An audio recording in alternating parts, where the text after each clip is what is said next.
김건희와 윤석열, 박지윤과 최동서, 한예슬의 남편 이름 뭐 몰라가지고 아니 뭐안 뜨더라고. 그래서 아니 찾아보면 되는데 그 찾기는 그렇고 뭐 알아찾겠습니까? 근데 저 사람 하도 많이 때리니까 근데 한예슬의 어린 연하 남편 뭐 해놨습니다. 이들의 공통점은 뭘까요?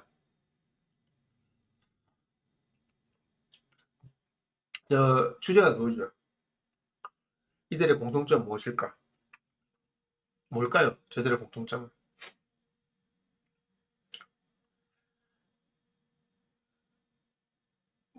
한마디로 끝이 안 좋은 부부들이래요. 끝이 안 좋은 부부들. 한예슬하고 한예슬이 그 남편 본인이 말했잖아요. 직업이 뭐라고 호스바에서 만났다고. 호빠 출신이 맞다고 인정했잖아요. 호빠 출신이라고 안 했고 가라오케 출신이죠. 맞아요. 가라오케. 여자들만 가는 가라오케. 그걸 우리는 호스트 빨아가지고 그죠? 여기 출신 맞다고. 10살 어린 얘나 뭐 김건희하고 윤석열은 뭐 그치 그 김건희하고 윤석열은 성렬이가 이혼을 요구 절대 못합니다. 완전히 지금 그 뭐라 하지 가스라이팅 이상 그냥 그게 아니고 아니 그루밍 당했어요. 그냥 찍소리도 못합니다. 진짜. 요즘에 영화 그 녹취録나오잖아요. 명태균이가 어디서요? 어? 오다는 오다 누가 내린다. 다 동네 사람 다 알고 있어요. 나고 뭐 옛날에 서울의 소리 대학거도 나오고 이번에 뭐저 그러니까 톡 하는데 나왔잖아. 우리 오빠 무식한데 미안해요. 자기 남편보다 무식하다니. 사실 지가 더 무식한 것 같은데. 서울대 법대 출신인데 서울대 법대 출신이고 서울대 법대 출신에 검찰총장 가시는 사람이 그래도 지보다 기본적인 머리나 이건 유식할 것 같은데 정식 학교를 졸업하지 않은 그리고 룸, 룸살롱이 일하는 애보다는 유식하지 않겠습니까? 그래도 사법고시를 구수했다는 거지. 그래도 서울대 갔는데 서울대 출신인데 그래도 우리나라 1등 학교를 들어갔는데 무식의 정도로 말할 때는 지가 더 무식할 것 같은데 뭐 부창 부수일 수도 있고 저들의 공통점은 부부관계 끝이 안 좋다는 겁니다. 최동서가 우선 이혼 소송을 하고 있으니까 그런 거고 한예슬하고 우선 한예슬하고 남편은 설마 저 관계까지 간다고 생각하시면 아무도 없겠죠. 길어봐야 10년이고 10년도 많이 가는 겁니다. 왜 그러냐면 저런 사람들은 이제 이런 겁니다. 너무 개성이 강한 싹들은 결혼해서 한 집에 있으면요 반드시 문제가 생기고 그것이 절대 오래 가지 않아요. 저런 사람들은 사실은 결혼을 하지 않고 이런 관계를 가지고 있으면 적절하게 오래 갈 수 있는데 결혼하면 못 살아요. 그리고 공통적으로 어느 한쪽을 망가야 하는 겁니다. 성렬이하고 건희 같은 경우는 대표적인 거죠. 아니 대한민국 검찰 서울대 나와서 대한민국 검사가 된 사람이 그 술집에 가가지고 그 만나가지고 그거 휘 잡혀가지고 정말 그거 보면 능력은 성적순이 아닙니다. 그 학벌순이 아니고 잡아가니까 휘두르고 있잖아요. 저런 사람이 그러니까 저기는 여자가 남자를 망쳐놓고 있는 케이스. 근데 중요한 거는 남자는 자기가 망했다는 걸 모르고 있는 거예요. 자기한테는 완전 이런 존재니까. 내 말 들어. 내 말 들어 하면 당신 검찰총장 된다고 해보이고 검찰총장 됐고 다 그만두라 해서 그만뒀고 나가라 내 말 대로 나가라고 대통령?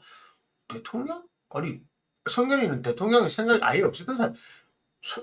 근데 왜 마누라가 나가서 나가고 손에 왕자 손모자고 했는데 오라 후보도 되고 오라 진짜 되네 대통령. 마누라 말 안 들을 수 없죠 이제는. 그냥 뭐안 되죠. 그 마누라가 시키는 할 수밖에 없어요. 벗어날 수가 없습니다 거기서 절대 못 벗어납니다. 저런 경우는 가스라이팅의 경계가 아니에요. 그냥 아예 완전히 세뇌가 돼, 뭐 그루밍이 완전 돼 있는 거예요. 절대 못 벗어납니다. 그러니까 다른 이야기가 안 들어와요. 그게 요번에 말한 게 그거잖아요.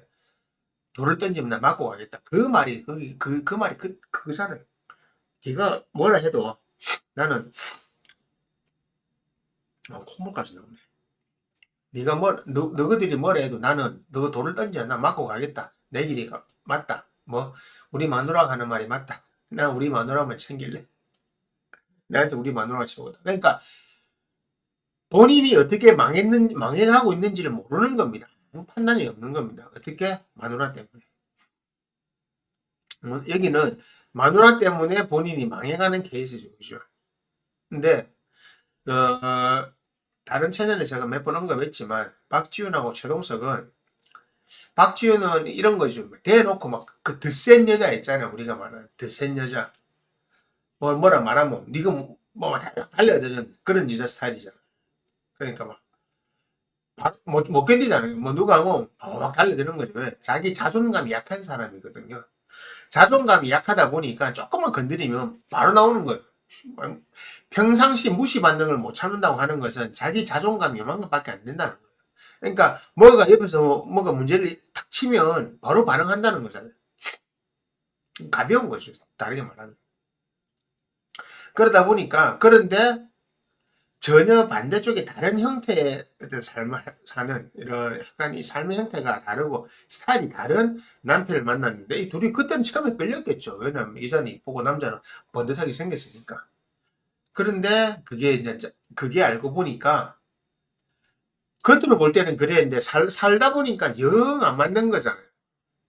그래도 자식 키우고 뭐 하다 보니까 이래 돼 있는데 결국 마누라가 이혼을 요구했고 이혼을 성사를 시켰는 것 같은데 유리한 고지를 끌고 가는 것 같은데 결국 남자도 곱게 안 당하죠. 그죠? 남자도 곱게 안 당하고 계속 하잖아요.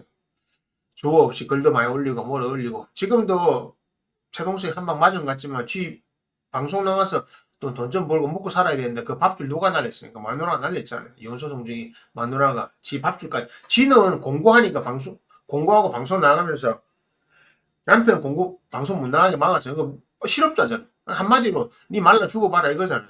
그러니까 가만히 있겠습니까? 또 2탄, 3탄 준비하고 있는 거죠. 이런 사람들은 또 분명히 앞으로 가면서 이런 게 나옵니다. 뭐냐면 이 커플은 둘이 계속 치고받습니다. 성자가 없어요. 절대 성자가 나올 수가 없어요. 왜냐하면 한 명은 아웃파이터, 한 명은 맷집적으로 아웃파이터고 한 명이 그냥 인파이터거든요. 그냥 나오면 무조건 공격부터 먼저 하는 게 박지훈 같은 여자들의 스타일은 무조건 공격하는 거예요. 그냥 내 건드리면 가만히 있겠다. 공격. 난 다 던지고 공격하겠다는 거. 쟤는 맞으면서도 하여튼 변칙적인 스타일에서 빠져나와서 또 때리는 거예요.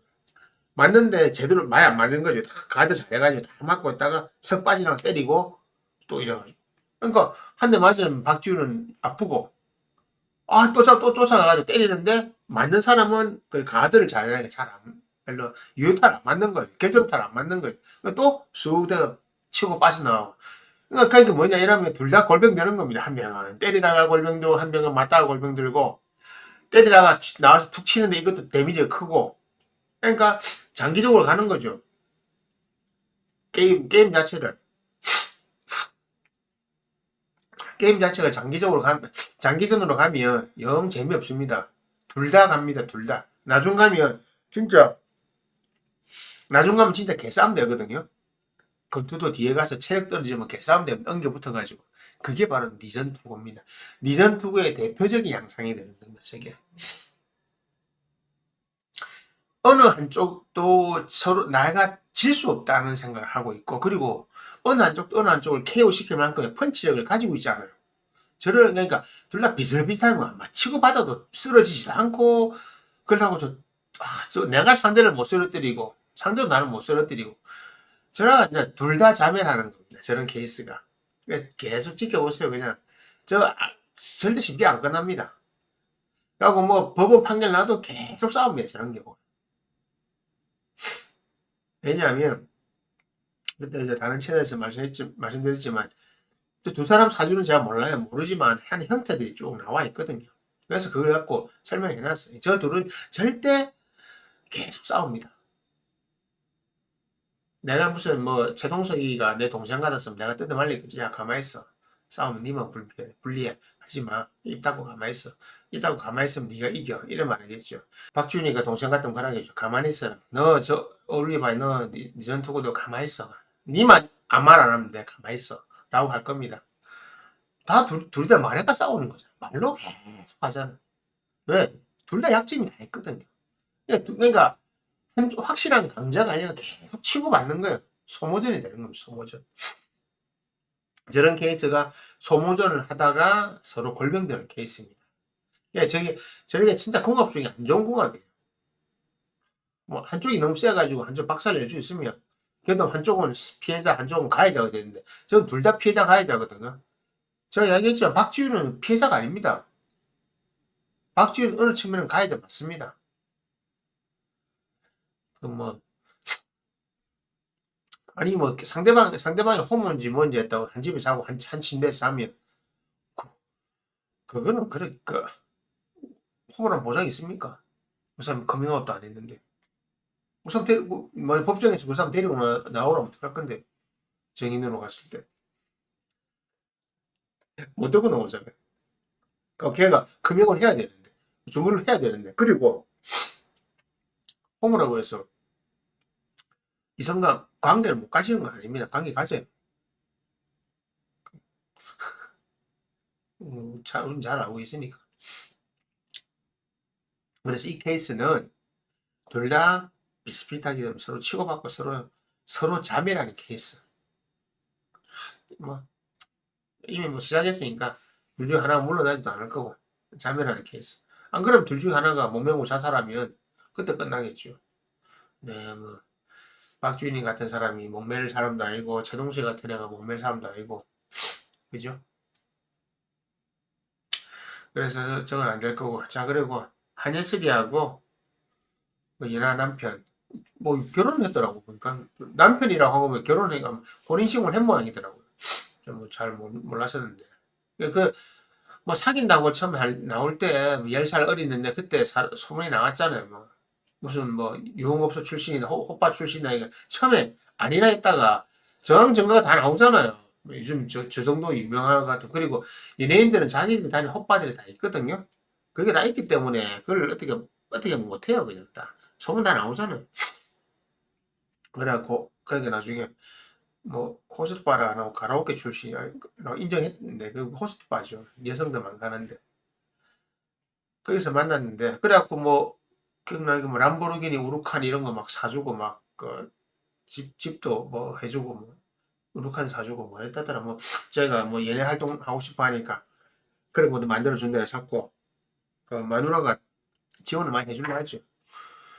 자기 입장이면 좋았겠죠. 그럼 어떤 뭐 보니까 어떤 내가 유튜브 잠깐 그 하다 봤는데 유재석인가 어떤 신동엽인가 나와서 말한 것 같은데 자기가 원래 사귀는 사람이 있었는데 그 사람을 만나니까 만나서 결혼하려 했는데 그 사람 부모 측에서 세 가지 요구 조건을 내세웠는데 어릴 때 가정이 뭐 저 가정이 세 가지 중에 두 개가 기억나는 어릴 때 가정이 부모가 이혼 가정이 안 되고 그 여자가 연예인이면 안 되고 또 하나 더 있었는데 세 개 다 그 집에서 요구하는 세 개 다에 지금 하나도 해당이 안 됐다 하더라고요.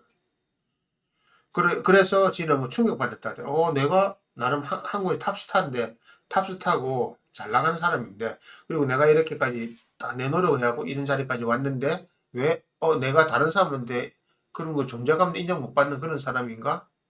당연하죠. 그건 맞죠. 왜냐하면 생각해 보세요. 한예슬이 정도의 탑스타를 지는 뭐 일반인이 아니지만 일반인이 아니잖아요. 그냥 회사원 아닐 거 아니에요. 그 정도를 만났으려 하면 일반 회사원은 만날 연결고리가 없어요. 우리 같은 일반인은 그 사람을 만나서 차를 한 잔 마실 연결고리조차 없어요.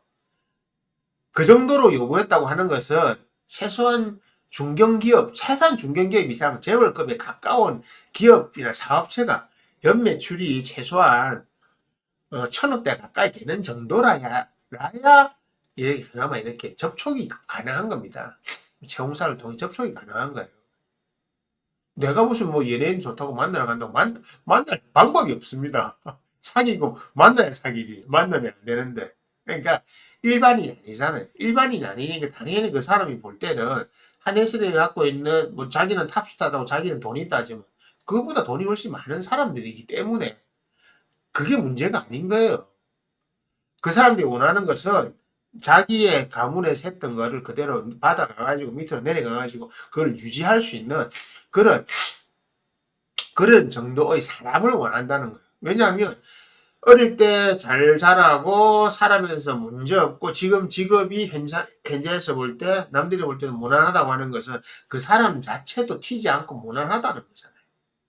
그러면 그러니까 한마디로 이런 어떤 가업이나 이런 것들을 잘 이어나갈 수 있는 거잖아요. 그죠? 박찬호 아시죠? 박찬호 사건이 그거 아닙니까? 박찬호가 돈을 많이 벌었잖아요. 머저리고 하고 나서 그 천억이 넘는 돈을, 천억이, 이천억이 넘는 돈을 많이 갖고 있는 재산이 그렇게 많은데, 결혼했잖아요. 일본에 어떤 누구하고. 근데, 그 장인이 한 말이 웃기잖아요. 박찬호 그 마누라가 자기 딸이 만난 데서 그 사람을 봤는데, 돈은 없는데, 돈은 없는데, 사람이 착해서 그래서 이렇게 했다고. 가진 건 없어도, 와, 그 집은 그걸 할 만하죠. 이렇게 재산 자체가 조 단위가 넘어가니까. 예. 거기서 그래 할 만하죠. 박찬호 재산 보고 뭐 가진 건 없는 데랑 할 수 있는 사람도 있으니까, 당연히. 그래서 그런 거를 봤을 때, 아, 그러니까, 저런 사람들은 한예슬이나 이런 거 유명 연예인이라서 좋아하는 게 아닙니다. 그는 지금 아들이 좋아했는데, 한마디로 아들 보고 쳐낸 거잖아. 너는 우리 집안에 들어올 자격이 없다고 쳐낸 거죠. 근데 충격받았다 하더라고. 와, 나는 한마디로 자기는 한국의 탑스타인데, 나는 내노라하는 뭐라고 생각했는데, 사실은 탑스타라도. 연예인들 중에 그거 가가지고 고현정이도 그렇고, 누가 버텼습니까? 못 버텼지. 그렇잖아요. 그리고 실제로 제가 만약 사주 봐줘도 오를 겁니다. 재벌가나 이런 데 들어오는데, 연예인 절대 못하게 하죠. 월급 안 먹고 삽니까? 네, 절대 안 돼요. 하면 안 돼. 옛날에 문희나 이런 사람들처럼 옛날에 오래전에 이건 한국일보 결혼하고 활동 안 하잖아요. 롯데 미스 롯데 했던 그 사람도 활동 안 했잖아요. 그 조건으로 롯데 들어간 거니까 세 번째 부인 된 거니까. 근데 뭐 한혜숙처럼 활동하려면 되겠습니까? 그러니까 그때 충격받고 나서 만난 애가 지금의 남편이라는데 그러니까 한마디 이런 거잖아요. 그때 충격받고 나서 방황해서 사람을 못 만나고 어디를 주로 다녔다? 그냥 외롭고 힘들고 깝깝하고 하니까 호스트바를 많이 다녔다. 내가 친구들이랑 어울려가지고 돈은 있으니까 호스트바 많이 다녔는데 그중에서 마음에 드는 애가 하나 걸리니까 만나시니까 그를 계속 단골로 우리 말하면 지명이잖아요. 지명이는 계속 만나다 보니까 야, 너 마음에 들고 지하고 마음 잘 통하고 지 마음을 이해해주는 것 같으니까 그냥 없어 다니지 마 라고 한 거잖아요. 그래서 나오라고. 나와서 뭐 하고 싶냐? 나랑 살자? 이래 된 거죠. 그래서 이제 뭐 동거 시작했고, 그다음에 차도 사주고, 자기 돈이니까, 자기만 혼자 자기 돈이 그 정도 있으니까, 밀어줘서, 같이 데리고 살잖아요. 자, 그러면, 이게 과연 얼마까지 갈 거냐? 평생 간다고 생각하시는 분 아무도 없겠죠. 그렇게 순진하게 생각하시는 분 아무도 없겠죠. 한했을 평생 가면 좋겠다고 마음은 갖고 있지만, 나이가 좀 더 들면 헤어지죠. 예. 남자 입장에서 지금이야 마누라 관리를 하고 뭐하고 해서 만나지만 아무리 예뻐도 마음이 바깥으로 돕니다. 내가 40이 됐을 때 지금 여자 50대 돼가잖아. 한예슬이가 40대 중반에 넘었잖아요. 근데 좀 더 있으면요. 늙으면 편합니다. 완전히 늙으면 편합니다. 자식이 있어가지고 어떻게 가정이 만들어진 형태가 아니잖아요. 누가 봐도 압니다. 길게 가봐야 10년이다. 그러면 누가 좋습니까? 남자가 좋은 거죠. 이런 경우는 남자가 좋은 케이스죠. 그냥 여자는 뭐 자기도 뭐 나름 사랑을 느끼고 자기 하고 싶은 걸 하고 뭐 헤어지는 건데 원래는 이런 경우 남자가 좋은 겁니다. 그래서 이런 케이스들은 남자가 자신의 배우자를 통해 가지고 자기의 어떤 좋은 인생의 어떤 계기를 마련하는 거죠. 사실은 뭐 그런 업소 일하면서 자기가 뭐 할 수 있겠습니까? 그냥 한마디로 돈 많은 유한마담 만나가지고 그냥 조금 뭐 생활 좀 편하게 하고 그래서 그냥 그래 하는 건데 잘 잡은 거죠. 대박을 잡은 거죠. 저런 경우는 결혼을 잘한 남자의 케이스에 속하는 거죠. 어쨌든 헤어질 건 당연히 예상돼 있는 거고 그거는 당연한 수순이고 수순 그 헤어져 나올 때는 어떻습니까? 자기가 한몫 챙겨 나오는 거죠. 거기에서 또 다시 헤어져도 한예슬이도 뭐 더 이상 아쉬운 건 없잖아요. 왜냐면 그동안 재밌게 지냈으니까 자기 또 연애를 하면 되니까 그럴 겁니다. 그러니까 새 케이스들이 각자의 케이스에 모범된 걸 한쪽은 여자가 이거 한쪽은 남자가 사실 이거 중간의 케이스는 박지윤하고 최동석은 둘 다 치고받고 하다가 자멸. 일단 이런 케이스들이 있는 겁니다. 그러니까 한마디로 정상적인 관계가 유지가 되기 어렵다. 정상적인 결혼 생활, 정상적인 것이 절대 이루어지지 않는다. 어떻게든 한쪽으로 인해서 한쪽이 덕을 보고 한쪽은 해를 보게 돼 있다. 해를 보는 겁니다. 박지윤이나 최동석이 둘 다 해를 보는 거고. 이런 관계들은 정말 참 항상 제가 조심하는 게 좋겠다고 말하는 거죠. 저런 관계들은. 진짜 심하네요. 이거. 그래서 여러분들이 누구를 만날 때도 그냥 누구를 만나가 사이고 특히 결혼이랑 하실 때는 잘 생각하시라고 공항을 보라 이런 걸 뭐 이 채널에서 할 수 있는 이야기는 아니지만 그냥 내가 좋다고 특히 남자들이 여자가 예쁘다고 만나지만 마세요. 또 여자들도 남자가 멋지다고 있어 보인다고 만나지만 마세요. 속을 봐야 돼요. 속을 보고 그 과정을 분명히 봐야 됩니다. 그게 아니면 항상 한계에 부닥치게 됩니다. 그것이 뭐 이 삶의 모습이지. 한계 안 부닥칠 수가 있겠습니까? 그거는 내 의지와 상관없는 거지 않습니까? 그렇죠? 그렇게 생각하시고 사람들을 만날 때 좀 슬기롭게 만나시라고 드린 말씀입니다.